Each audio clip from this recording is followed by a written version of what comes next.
Hello, and thank you for joining me on the show today. This is the Now Talks, a collection of inspiring personal stories and leadership lessons from some of the world's most iconic leaders. It is the weekly podcast for women in leadership, brought to you by Nations of Women. My name is Dr. Tina Alton, and I'm your host for today and the coming weeks.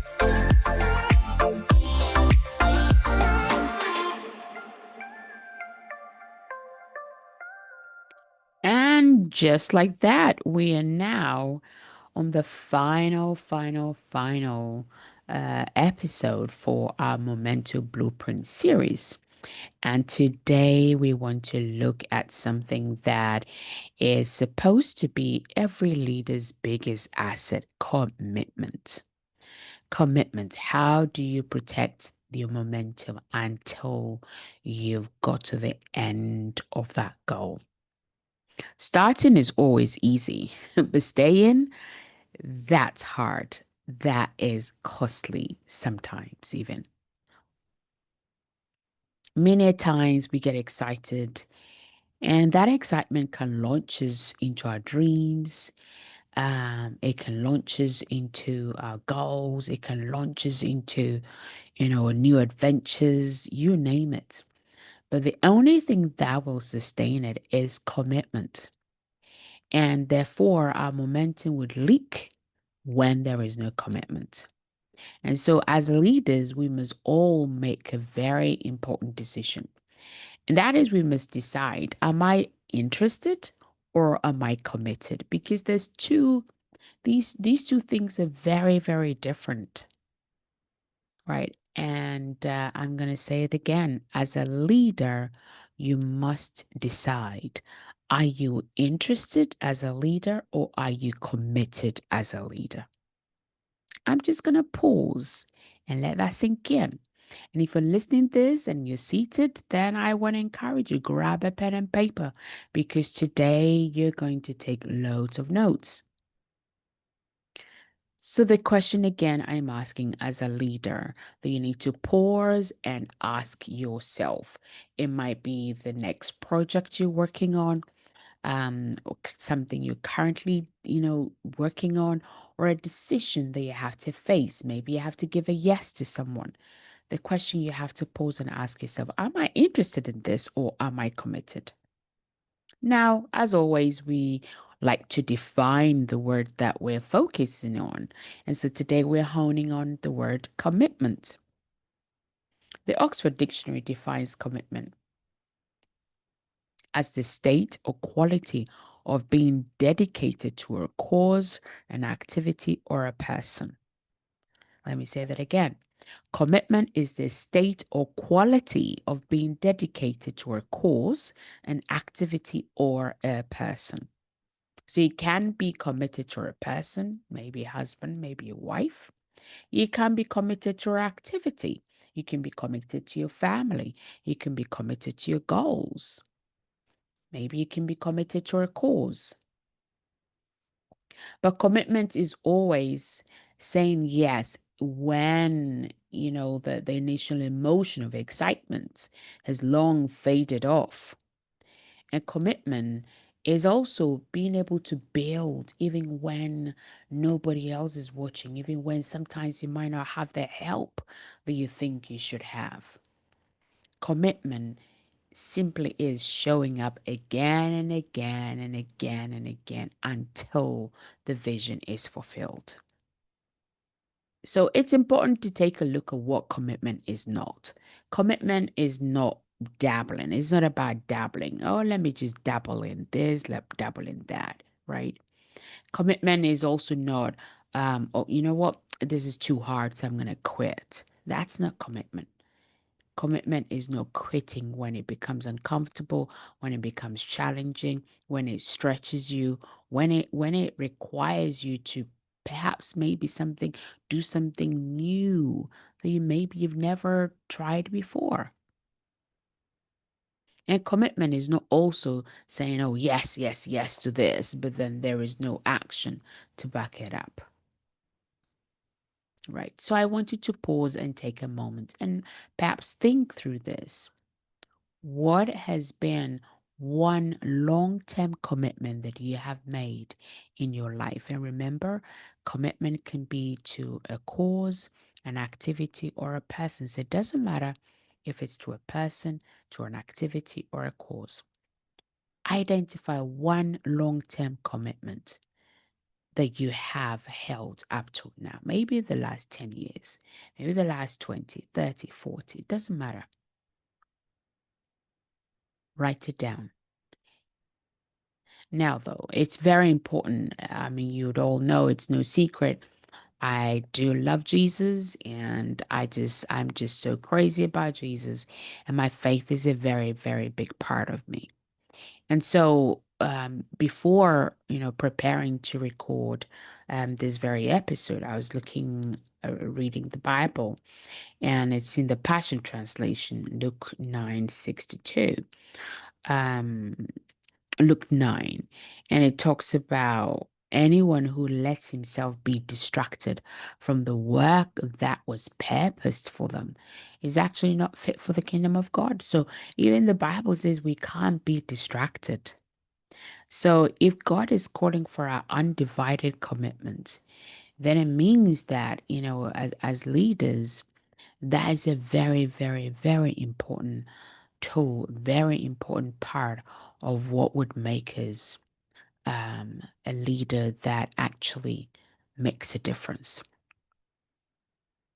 And, you know, breakthroughs come for those who stay, those who don't quit, those who are committed, right? And how committed you are is also a measure of how great a leader you are. Because you can't be a great leader, you can't actually even be a good leader, let alone a great leader, if you're not committed. Commitment means that we're resilient. Commitment would require us to be able to build up endurance, stamina, right? We need to have what it takes to endure in the trenches, in the hard times, in the difficult times, in the lonely times, in the stretching times. And leaders are not measured, by let me put it this way. As a leader, you're not going to be measured by what you start, but actually by what you continue to sustain, right? And so your commitment would help to build your resilience culture, perhaps in your team, perhaps in your business or the people you lead. Commitment builds resilience into culture. And a committed leader also attracts trust, loyalty, and long-term impact, long-term fruit, right? As a leader, when you are committed, when your people recognize that, oh, you know, this person is a committed leader, it builds trust, it builds loyalty, and it produces long-term fruit. A leader who's not committed, usually you'd find that they would breed instability and often discouragement. So there is this statistics that I want to share is the Gallup research. They found that employees who perceived their leaders as committed were 55% more engaged and 31% more productive than those who were seen as inconsistent, right? So here's a question for you. I want you to think of a time maybe your team or your family did see your commitment, and how did that give them confidence perhaps to continue to endure, to be, to build resilience. And then contrast that with a time when you showed lack of commitment, and how did that affect those around you. So today we're going to look at some signs as well that perhaps, helps us to know as leaders, are we actually committed or are we actually not committed? So this is what helps us to know that we're actually sort of half in, half out, right? So maybe you start projects, but you never get to finish them. I don't know. Can you think of something that Maybe one, two, three things that you've started, but you've actually never quite finished them. Maybe you're quick to change direction at the first sign of an obstacle or a challenge or a difficulty. Maybe you make promises, but you don't actually follow through. Now, I know that sometimes life happens and we all at some point might drop a ball or two, but this is where it's a pattern, it's a continuous pattern in your life that you give your word but you don't follow through. Or maybe you rationalize your own quitting as, what, maybe God closed the door, right? Because that happens too, where you can rationalize your own quitting because there's no commitment, there's no resilience, and that's camouflaged as, oh no, I think God closed the door. Are you sure? This is a big one when people are unsure whether they can depend on you. When people are unsure as to whether they can depend on you, that is big. So here's a question for you to reflect on.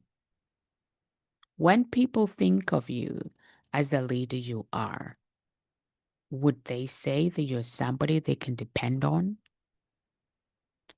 That's question one.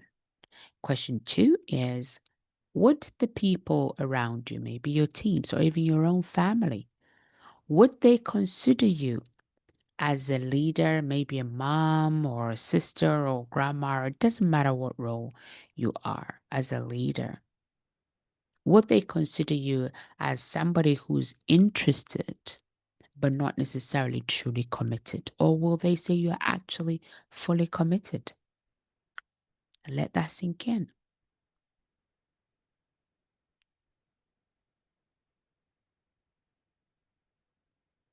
So, or maybe, these other examples, and sometimes it's not all too bad. It might look like it's good stuff, right? But it's actually not okay. So maybe parents, we might say to our kids, hey, we're all about family and everything else. But then it's like, no, I've got to take that overtime. No, I've got to take that meeting. No, I've got to take that call. And that's constantly breaking that commitments that, your family needs to see from you,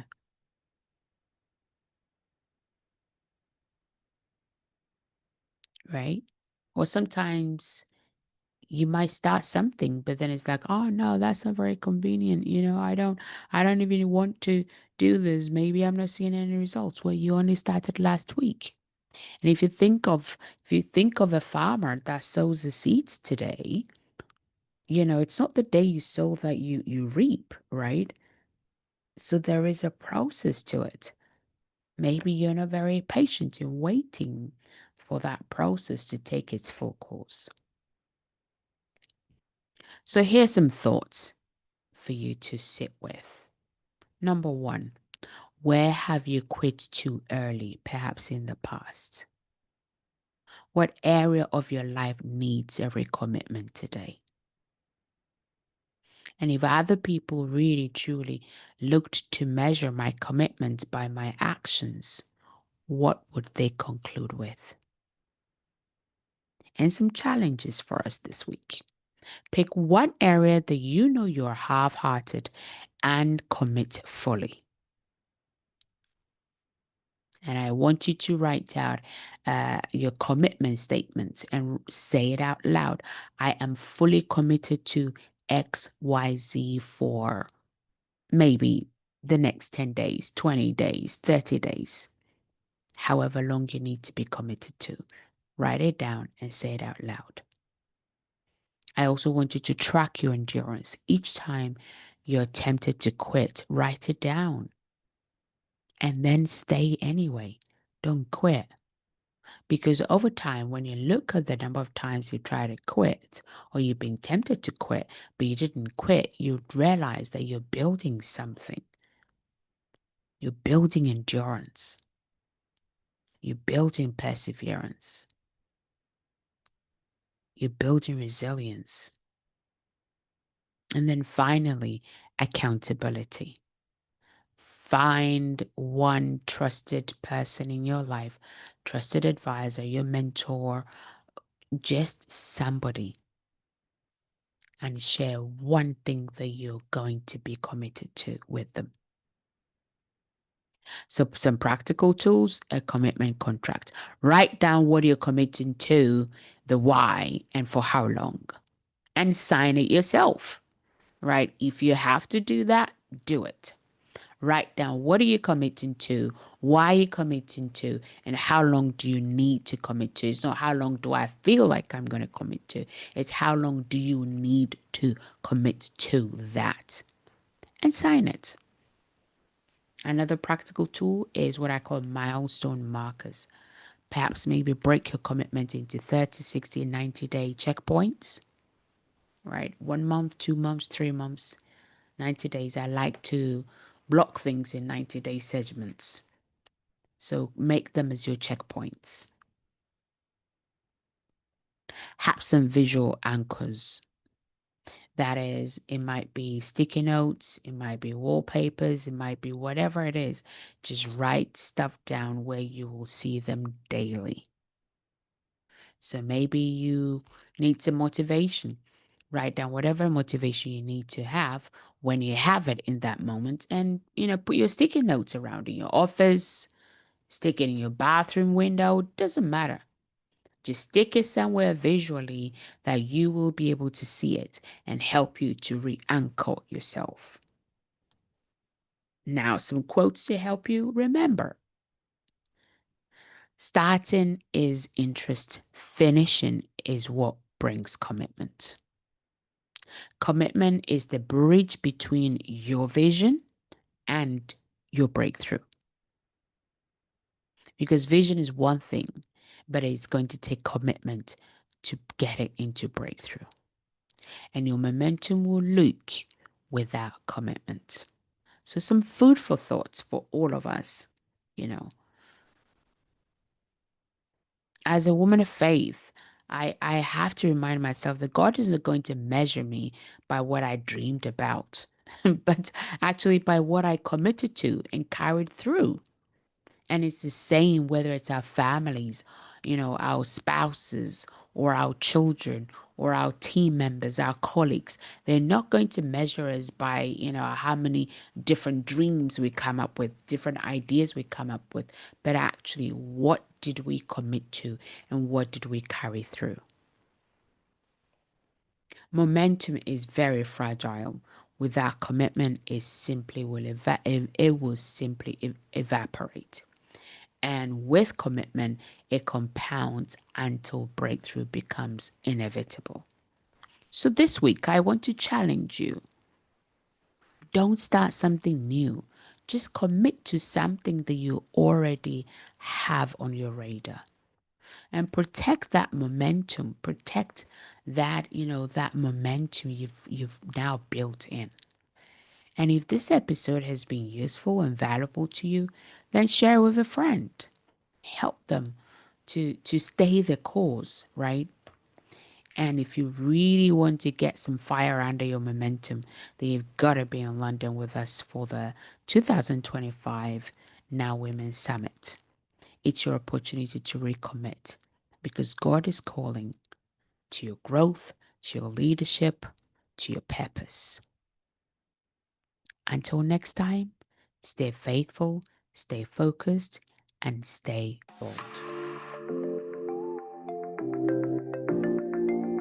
And that's all for this week. You've been listening to Dr. Tina Alton with the Now Talks, the weekly podcast for women in leadership, brought to you by Nations of Women.